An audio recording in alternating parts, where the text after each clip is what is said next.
최용신 배움터 채널입니다. 이번 시간에 할 것은 질량이 변하는 물체에 대해서 그 물체가 위에서부터 떨어질 적에 무게가 어떻게 나가겠는가, 그것을 아는 문제가 되어지겠습니다. 가장 전형적인 문제는 이러한 체인을 저울에다가 얹어놓고 손을 떼버렸다. 그러면은 체인이 점점 떨어지면서 저울 눈금이 바뀔 거란 말입니다. 그때 저울 눈금이 얘가 떨어짐에 따라서 어떻게 바뀌겠는가, 그것을 계산하는 문제입니다. 이 문제 같은 경우는 대학교 2학년 때 역학 배우면서 처음으로 접한 문제였었는데 도대체가 이해를 못했습니다. 그래서 이게 얼마나 어렵길래 도대체 이해가 안 되는고 싶어가지고 그 뿌리를 파본다고 파봤거든요. 그래서 그것에 대한 결과를 오늘 강의를 하는 것이니까 같이 한번 잘 들어봐 주십시오. 자, 우선에 질량이 변화하는 물체의 운동 방정식이 어떻게 되어지는가, 그것들에 대해서는 이미 알고 있으셔야 되고, 혹시 모르시는 분들은 여기에서 미리 보고 이 강의를 들으시기 바랍니다. 질량이 변하는 물체의 운동 방정식은 이렇게 되어집니다. 여기 이것을 이번 시간에 풀어 가지고 체인이 저울 위에서 떨어질 때 그 저울 눈금을 계산하는 문제에 적용을 할 것이거든요.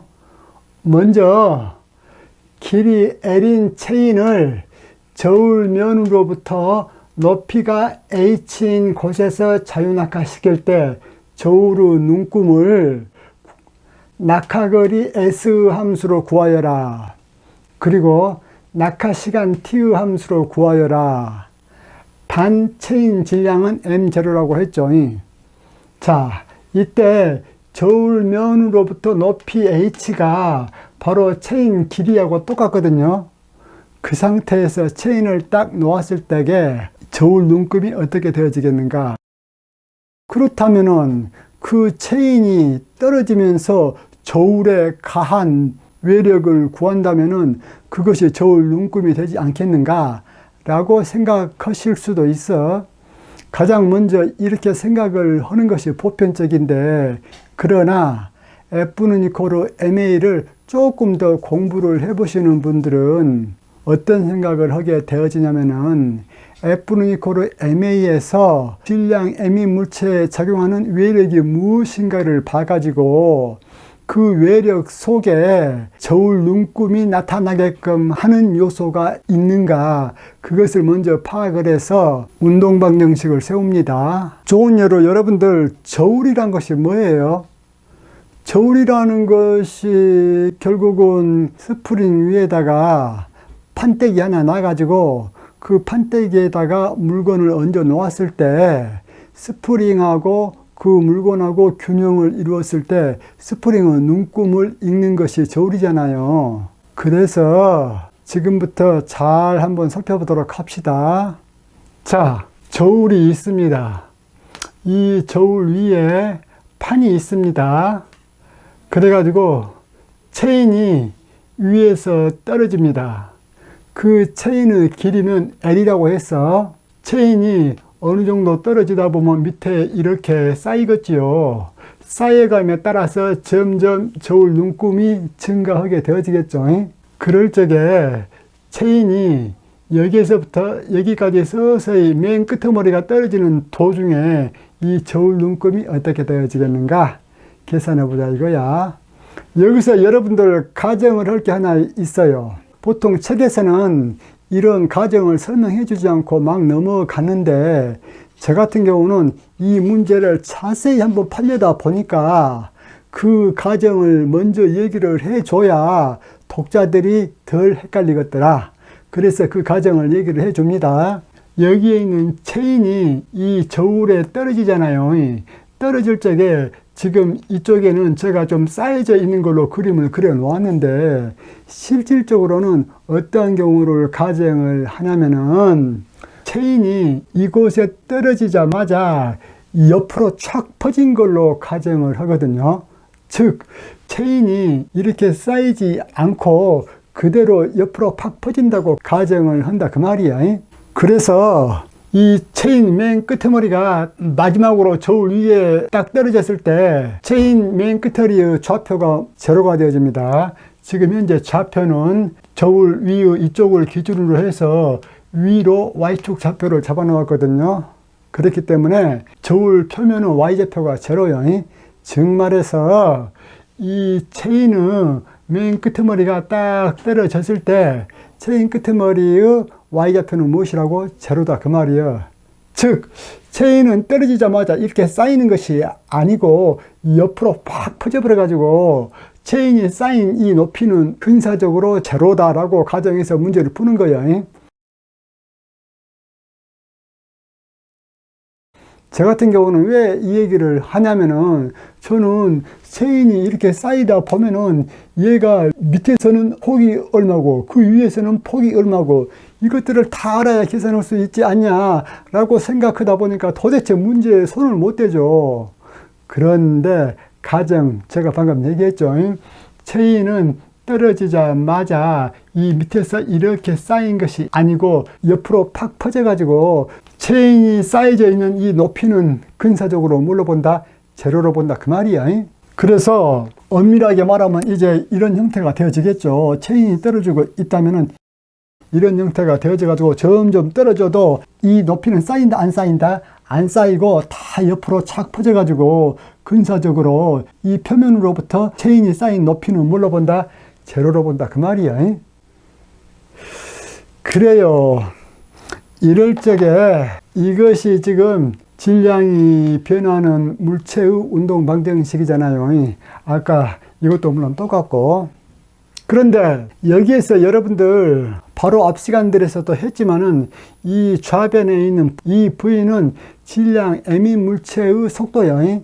그렇기 때문에 이 V 밑에다가 M을 이렇게 적어줬습니다. 그리고 이 문제를 풀 적에 질량은 어떤 것을 M으로 정해줄 거냐면은 저울 위에 떨어진 이 물체를 질량 M으로 잡을 거예요. 그리고 질량 M인 물체는 이미 떨어져서 딱 정지되어 있는 상태이고 그러한 상태에서 개를 잡기를 빨간 줄로 끊어놓은 부분 있죠. 이쪽을 개로 잡았어. 그러면 개 내에는 두 가지 종류 속도가 존재를 하지요. 하나는 질량 M으로서 속도가 제로가 되어 있는 물체 하나하고 또 하나는 여기서 속도 V로 떨어지고 있으면서 이 개 내로 살금 들어와 있는 DM에 해당하는 물체하고 두 종류 속도를 가진 물체가 있습니다. 즉 하나의 길이 L인 체인으로 된 물체인데 그 체인이 저울을 가리키는 눈금을 알기 위해서 이러한 운동 방정식을 적용시키려다 보니까 질량이 M인 부분하고 DM인 부분하고 갈라져야 되는데 질량이 M인 부분은 속도 VM 이코르 제로인 상태로 있는 것이고 질량이 DM인 부분은 속도가 Y.D의 Y방향 이런 형태로 존재하는 두 부분으로 질량을 나눠줬다 그 말이야. 이런 상태에서 V의 R이란 것은 뭐예요? 질량 M인 물체에서 볼 적에 DM에 해당하는 물체의 상대 속도죠. 그렇기 때문에 V의 R이란 것은 VDM 빼기 VM 이렇게 되어진다 그 말이야. 이 속도 공식이 뭐예요? M에서 본 DM의 상대 속도 공식이죠. 고로 여기에서 볼 적에 이 물체의 속도는 어떻게 되어집니까? 바로 Y.D의 Y 그렇게 했죠. DM의 속도를. 그리고 이 VM 자체는 제로이기 때문에 M에서 본 DM의 상대 속도는 Y.Y 그렇게 되어지더라 그 말이야. VR은 알아냈지요. 그 다음에 M.를 알아내야 되는데 그건 좀 이따 하고 F의 E라는 것은 개 외부에서 개 내의 물체들에게 작용하는 외력이요. 그러면 이 개 외부에서 개 내의 물체에 작용하는 외력은 몇 개가 있어? 두 개가 있죠. 하나는 중력이 있고 또 하나는 이 저울 밑면이 위로 떠받치고 있는 수직항력이 있죠. 고로 외력은 수직항력 N하고 중력 마이너스 mg의 y방향 이게 있겠다. 그러면은 여기서 m dt분의 d vm 할 적에 이 vm이란 것이 질량 m인 물체의 속도인데 질량 m인 물체의 속도가 뭐예요? 제로죠. 제로이기 때문에 좌변은 뭐야? 제로야. 그리고 우변은 이것만 남아있어. 그런데 여기서 개 외부에서 개에 작용하는 외력이 수직항력 마이너스 mg의 y방향 이렇게 돼 있죠. 그러면은 무엇이 저울 눈금을 가리키는 요소가 되어져? 이 수직항력이죠. 이 수직항력이 바로 저울 눈금을 가리키는 요소가 되어져요. 왜? 이 저울 눈금은 위에서 저울을 밑으로 누르는 그 힘에 대해서 수직항력이 위로 밀어주고 있잖아요. 바로 그 수직항력이 나타내는 것이 이 저울 눈금이에요. 다시 한번 강조하거니와 저울이 측정하는 것은 무엇이냐? 저울면이 저울 위에 놓여져 있는 물체에 가하는 수직항력을 측정을 한 그 결과가 바로 저울 눈금이다 그 말이야. 그래서 이 식으로부터 수직항력을 구할 수가 있죠. 왜? 이게 제로이기 때문에 수직항력 같은 경우는 얘를 좌변으로 넘기고 또 얘를 좌변으로 넘기면 되어지죠. 그런데 VR 벡터라는 것은 우리가 y-의 y방향 이렇게 이미 해석적인 표현으로 가정을 했지요. 이제 m-라는 것을 우리가 구해야 되잖아요. m-는 뭐예요? 질량 m이 물체, 즉 저울 위에서 쌓여져 있는 물체의 시간 변화율이죠. 이 쌓여져 있는 물체 같은 경우는 어때? 점점 질량이 늘어나고 있죠. 위에서 점점 쌓여지고 있기 때문에 거듭 얘기하지만은 쌓여지고 있는 이 높이는 얼마다? 제로요. 제가 지금 여러분들 이해를 돕으려고 이렇게 쌓여져 있는 것처럼 그랬는데 계산을 할 적에는 쌓여진 높이가 뭐야? 제로다 그 말이야. 자, 일단은 이 체인이 위에서 내려오잖아요. 그런데 맨 꼭대기 점의 좌표를 y라고 놓겠습니다. 체인은 맨 꼭대기 점 좌표가 y요. 그런데 지금 이 문제 같은 경우는 t는 이코르 제로인 초기 상태에서 y좌표 값은 얼마요? y좌표는 맨 꼭대기 좌표라고 했는데 t는 이코르 제로일 적에 이 높이 l만큼 있는 곳에서 딱 낫다겠잖아요. 그래서 t는 이코르 제로일 때 y좌표는 l이다 그 말이야. 고로 일반적으로 t는 이코르 t일 때 이 맨 꼭대기의 위치 벡터를 y 벡터라고 놨을 적에 그것은 y의 y방향 이렇게 해석적인 표현으로 되어진다. 그러면은 이 맨 꼭대기 점도 점점 밑으로 내려오잖아요. 그 속도를 구해보면은 그 속도는 y-가 되어진다. 고로 y-의 y방향 그렇게 되어진다. 그러면은 등가속도 운동 공식 제가 옛날에 미분방정식 할 때 구해놨거든요. 여러분들 잘 외우고 있겠지만은 혹시 잘 모르시는 분들은 여기 클릭을 하셔가지고 이 공식 있죠. 이것을 복습하시기 바래요. V제곱 마이너스 V0의 제곱은 고등학교 때 외울 때 EAS 그렇게 배웠잖아요. 그런데 대학교 때부터서는 그 모든 것이 좌표화되어 있잖아요. 그래서 V제곱 마이너스 V0의 제곱은 EA 해놓고 Y 마이너스 Y0요. S에 해당된 것이 Y 마이너스 Y0다 그 말이에요. 고로 이 Y좌표는 나중 좌표, Y0는 처음 좌표. 그리고 여기에 나와 있는 가속도 A 있죠. 가속도 A 벡터라는 것은 A의 Y방향 그렇게 해석적 표현으로 정해 줄 거야. 이거 이코르 마이너스 G의 Y방향 이렇게 정해 줄 거야. 이때 G라는 것은 9.8m/s의 제곱으로 양수야. G라는 것은 9.8m/s의 제곱으로 양수. 즉 가속도 A를 이렇게 놨을 때 G라는 것은 9.8m/s 제곱으로 양수다 그 말이야. 그러면은 여기서 가속도 A를 이렇게 해석적 표현으로 놔뒀을 적에 A에 해당되는 것은 마이너스 G가 되어지죠. 그리고 또 이거 배웠죠. V제곱 마이너스 V0의 제곱은 2AS다. 그거 배웠죠? 고로 V제곱은 Y 다트 제곱이죠. 그런데 맨 처음에 초속도 V0는 뭐예요? 딱 잡고 있다가 체인을 놨기 때문에 초속도 V0는 제로가 되어지죠. 그렇기 때문에 Y 다트의 제곱 빼기 Y0 다트의 제곱은 그렇게 해야 되는데 초속도가 제로이기 때문에 빼내버리고 곧바로 Y 다트의 제곱은 2AS인데 A라는 것이 마이너스 G지요. 그래서 2 해놓고 마이너스 G 해놓고 나중좌표 빼기 처음좌표 그렇게 되어지죠. 처음좌표 Y0에 해당된 것이 무엇입니까? H가 되어지죠. 맨 처음에는 얘 높이가 H가 되어지는데 이 H가 뭐예요? L이라고 했죠. 즉 여기서 H는 고로 L인 곳에서 체인을 딱 놨다 그 말이야. 고로 이것을 계산을 하면은 2G 해놓고 H-Y 그렇게 되어지죠. 그런데 H-Y가 무엇인가 한번 봅시다. H라는 것은 맨 처음에 이 높이 좌표죠. 즉 여기서는 H를 L로 놨잖아요. 초기 높이 H를 L로 놨단 말이야. 그렇기 때문에 초기 높이 H인 곳에서 얘가 점점 밑으로 떨어지면서 이 끄트머리 좌표를 Y좌표라고 했죠. 그러면은 L인 곳에서, 즉 H인 곳에서 여기까지 내려오면서 이 거리는 어떻게 되어집니까? 더 큰 좌표 빼기 더 작은 좌표죠. 거리는. 고로 H-Y는 거리 S가 되어지더라 그 말이야. 즉 말해서 이 거리 있죠. 이 거리가 S가 되어지더라 그 말이야. 이 거리는 항상 0보다 크거나 같은 양수죠.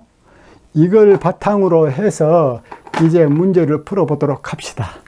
자, 높이 H는 고로 L인 곳에서 체인을 딱 놨어.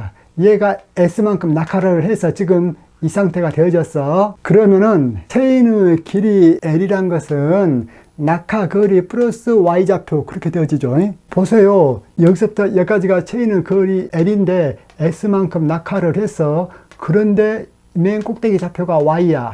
그렇기 때문에 체인의 길이 L은 S 플러스 Y좌표 그렇게 되어지죠. 이때 Y좌표에 해당되는 것은 낙하 중이고 S에 해당되는 것은 낙하 완료죠. 즉 여기서 S만큼 떨어진 것은 이미 바닥에 딱 떨어져 가지고 낙하 완료되어 있다 그 말이에요.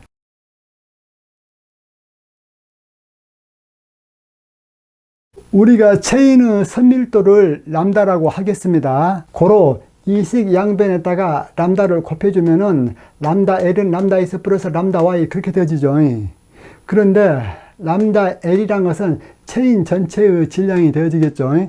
고로 M0가 되어지겠다. 람다 S란 것은 뭐예요?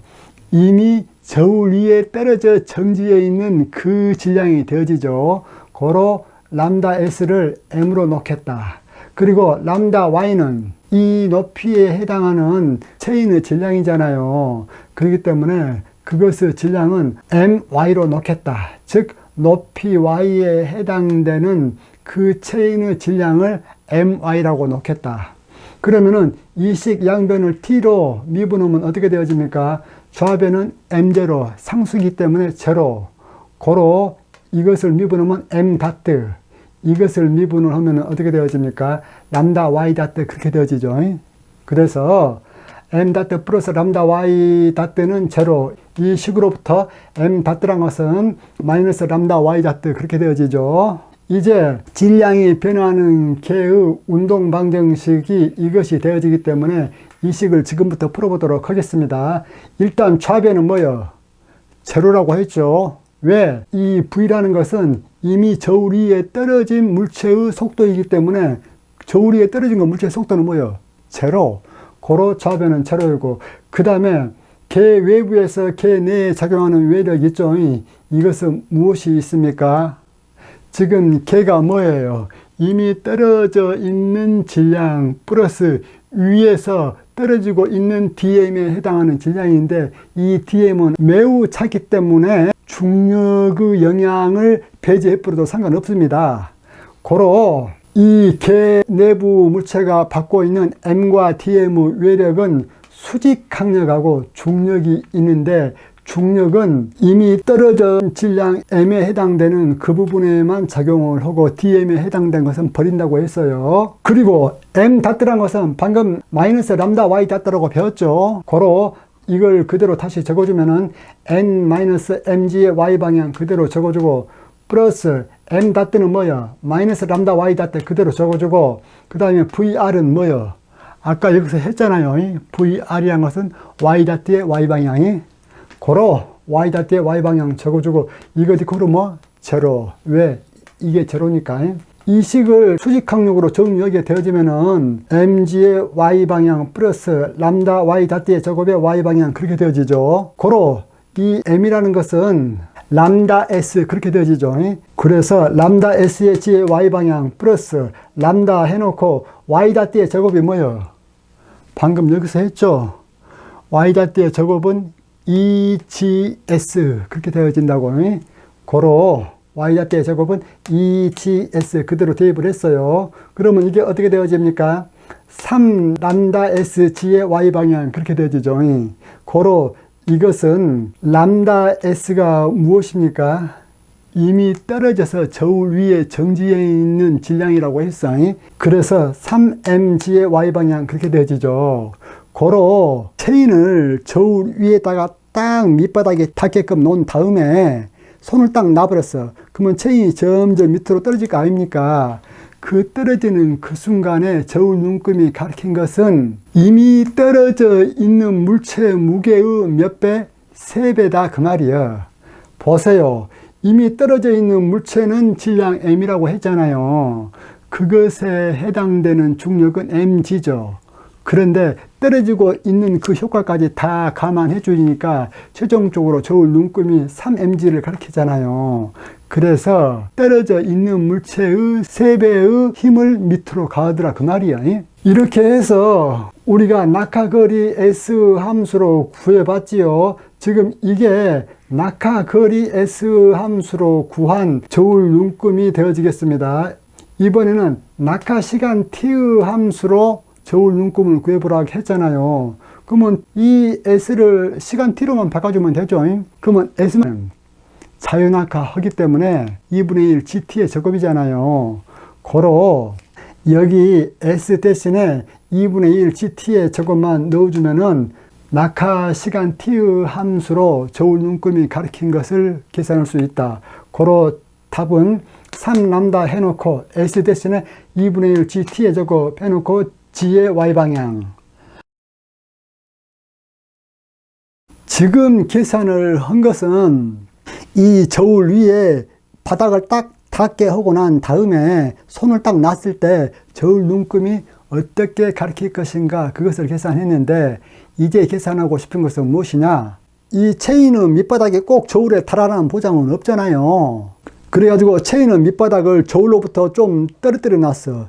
이래 가지고 딱 놨을 때 저울 눈금이 어떻게 되어지겠는가 그걸 계산 한번 해봅시다.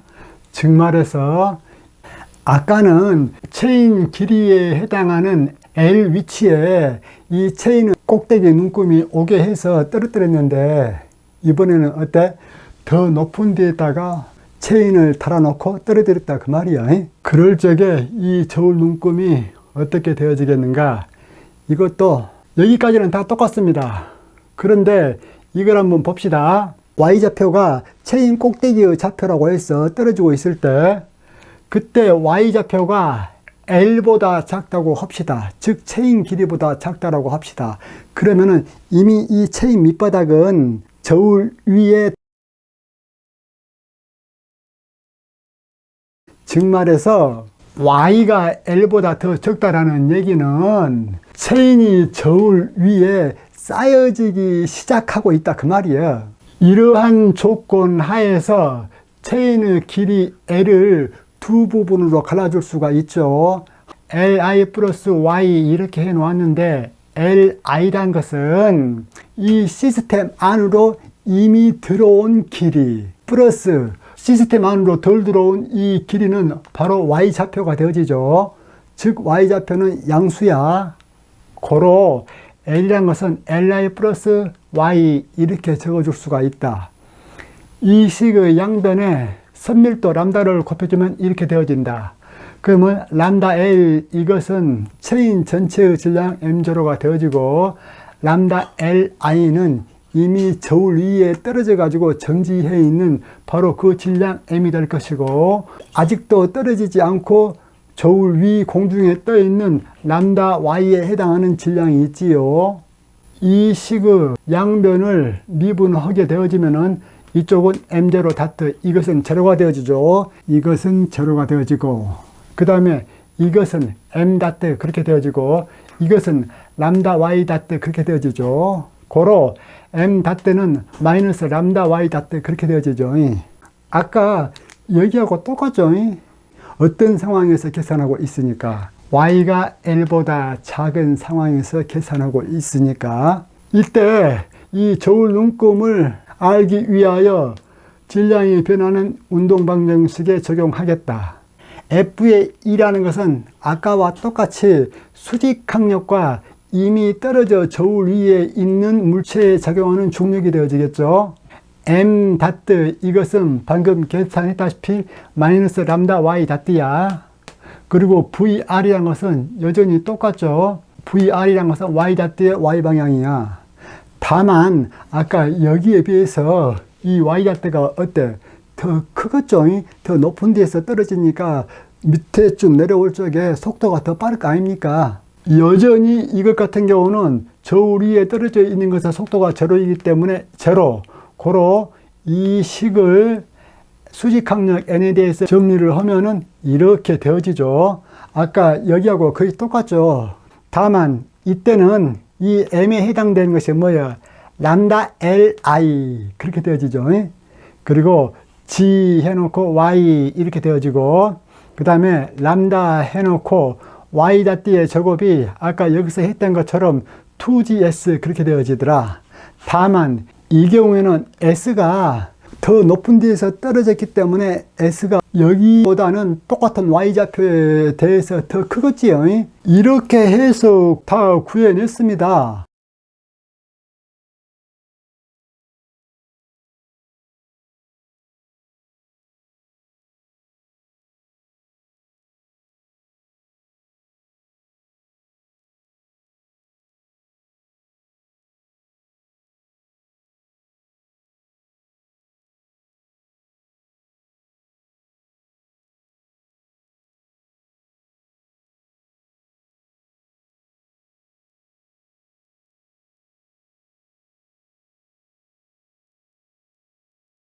즉, 개 안으로 li 길이만큼 체인이 들어오고 그 다음에 이 꼭대기 높은 데서부터 s만큼 떨어졌을 때 얘와 얘를 합쳐주는 것이 바로 수직항력, 즉 저울 눈금이 가리키는 그것이 되어지겠더라. 그러면 여기서 한번 보세요. 만약에 if h하고 l하고 같다, 즉 이 높이 h 있죠. 이것이 l하고 같아 버리면은 이 경우하고 같은 문제가 되어지잖아요. 고로 그 결과가 이 경우와 같은가 한번 봅시다. 즉 h하고 l하고 같다면은 s는 어떻게 되어집니까? l-y가 되어지죠. 왜 s는 l-y가 되어져? 이 경우에는 자유낙하한 거리가 떨어져서 저울 위에 정지해 있는 체인의 길이가 되어지잖아요. 그것에다가 아직 안 떨어진 부분을 합치면은 L이 되어지기 때문에 S라는 것은 L-Y 그렇게 되어지죠. 그래가지고 L 그대로 놔두고 Y 대신에 L-Li 그렇게 적어줄 수가 있죠. 이렇게 굳이 하지 않더라도 H하고 L하고 같으면은 낙하한 그 거리가 바로 무엇이 되어집니까? 저울 위에 이미 떨어진 그 거리가 되어지잖아요. 그래서 S는 이코르 Li라는 것을 금방 알 수 있다 그 말이야. 고로 이제 이 식을 봐봅시다. 이 조건 하에서 그러면은 이 S가 Li이기 때문에 2람다 G Li Y 방향 그렇게 되어지잖아요. 고로 이 두 개를 합치면은 3람다 LIG의 Y 방향 그렇게 되어지죠. 그런데 LI라는 것이 이미 개 안으로 들어온 그것의 길이이기 때문에 람다 li는 질량 m이 되어지죠. 아까 여기서 했죠. 고로 3mg y방향 그렇게 되어지더라. 여기의 결과하고 같지요. 이것을 이제 시간 t의 함수로 한번 바꿔줘 봅시다. 시간 t의 함수로 바꿔주기 위해서는 자, 높이가 h 되는 곳에다가 체인 달아 놓았어요.